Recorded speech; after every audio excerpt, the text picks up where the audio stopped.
the girl and the boy, they belong to affluent families, both of them.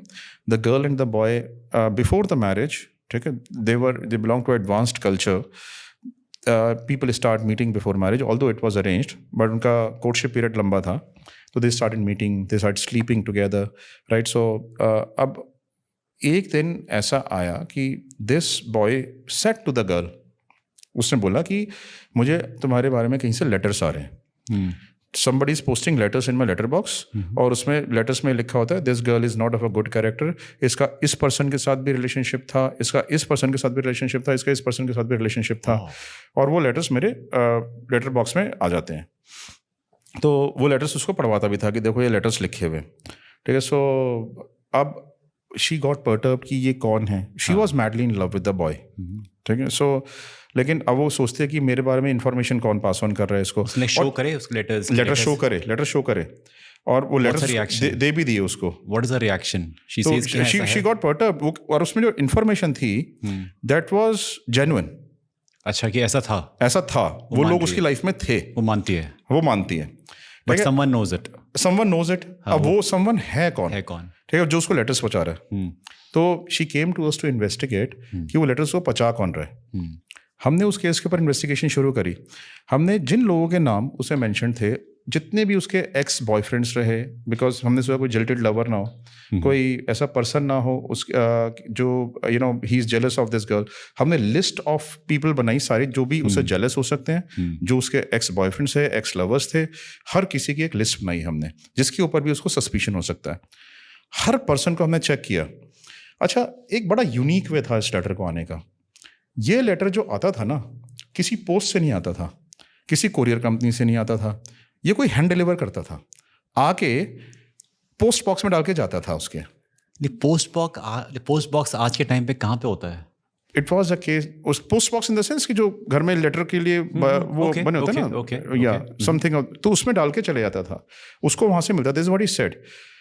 He was, I told you that they belong to affluent family, तो घर में सारे में CCTV cameras थे. ठीक है. तो मैंने गर्ल से पूछा कि when the letter comes, तो वो तो CCTV कैमरा में आएगा ना पर्सन, कैप्चर हो गया. ठीक है. Why can't we go and see his CCTV camera? बिल्कुल. ठीक है. तो she says to me कि जब भी वो लेटर आता है, ठीक है, उसका CCTV कैमरा वर्क नहीं करता. ये कैसे पॉसिबल? मैंने कहा how come is it possible कि अदरवाइज वर्क कर रहा है, बट जब लेटर आ रहा है तब वर्क नहीं कर रहा है. कहते this is what he says, कि हमेशा ऐसे ही होता है. मैंने कहा द गाय सेज. मैंने कहा उसके यहाँ गार्ड्स हैं? तो कहते हैं हाँ गार्ड्स हैं. तो कहते हैं कि मैंने कहा जिस दिन जब गार्ड्स होते हैं, गार्ड्स को देखेंगे ना कौन डाल के जा रहा है. कहते हैं आते ही लेटर उस दिन गार्ड छुट्टी पे होता है. ये तो पूरा बॉलीवुड का चल रहा है सीन. मतलब no logic, right, no logic. अच्छा, फिर हमने क्या किया कि हमने ऑल्दो हमारे पास एक लिस्ट ऑफ पीपल थे, हमने उन सब के ऊपर इन्वेस्टिगेशन करी. ये चेक किया कि इन लोगों की लोकेशन, जिन डेज पे लेटर डिलीवर हुए हैं, क्या वो इस लोकेशन से मैच करती है नहीं. Were they present at this location? वो जो एक्स बॉयफ्रेंड्स हैं. हाँ. अच्छा. उनके बारे में पूरा डिटेल्ड बैकग्राउंड चेक किया. उनका हमें देखा कि एवरीवन इज सेटल्ड. उसके कई साल हो गए थे उसको रिलेशनशिप से बाहर निकले, तो हर किसी की शादी हो गई, कोई अपने नए गर्लफ्रेंड का सेटल्ड है, कोई कुछ है, कोई कुछ. Everyone is very happy, everyone is settled, कोई है ही नहीं पर्सन. तो फिर हमने क्या किया कि हमें ना शक हुआ थोड़ा सा. हमने क्या किया कि हमने उसको कहा कि जो लड़के ने जो ग्रीटिंग कार्ड्स आपको दिए हैं, ब्रिंग अस दोस ग्रीटिंग कार्ड्स. वो ग्रीटिंग कार्ड्स लेकर आई, और जो लेटर्स थे, ठीक है, हमने उसका फॉरेंसिक एग्जामिनेशन किया हैंड राइटिंग का. राइट. अपने हमारे इन हाउस फॉरेंसिक एक्सपर्ट्स होते हैं हमारे यहाँ.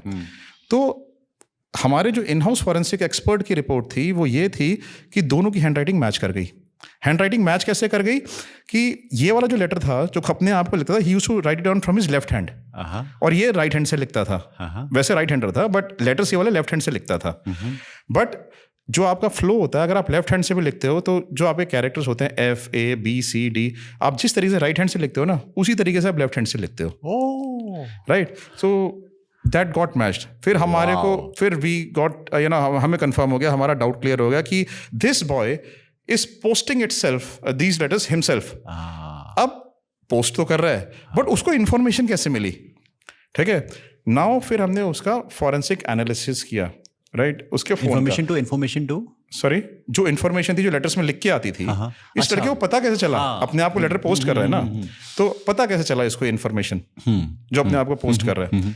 तो फिर हमने देखा कि when this girl used to sleep with him, मैंने उससे क्वेश्चंस पूछे गर्ल से, तो उसने मुझे बताया कि हाँ मैं जब इसके साथ सोती थी तो कई बार ऐसा होता था कि we didn't have alcohol some points of time, but मैं फिर भी मेरा सर सुबह भारी होता था, तो मुझे ऐसा लगता था कि I go in very very deep sleep.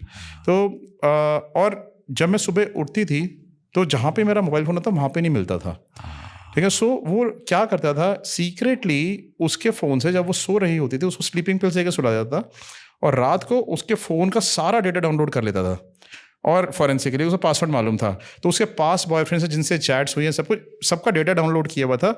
जब लेटर्स आते थे, लेटर्स में उन चैट्स के स्क्रीनशॉट्स भी लगे होते थे, ठीक है। So this is what he used to do. Now अब ये वाली बात तो हम उसने हमें बताई जब उसकी मदर आए और वो आई, that girl came to us, हमने उनको सारा हैंड राइटिंग उसको बताया कि this is what it do, she started crying, ठीक है। नाउ दिस बॉय ये करता क्यों था, why he was doing it, किया क्यों, जब वो लोग प्यार में हैं तो क्यों कर रहा है वो उस लड़की को अपने सामने सप्रेस्ड रखना चाहता था, वो उसको ये दिखाना चाहता था कि डिस्पाइट ऑफ नोइंग कि तुम क्या कर रहे हो बाहर जाके, तुम्हारा पास्ट क्या है, I am accepting you, I am a superior person, see यहाँ से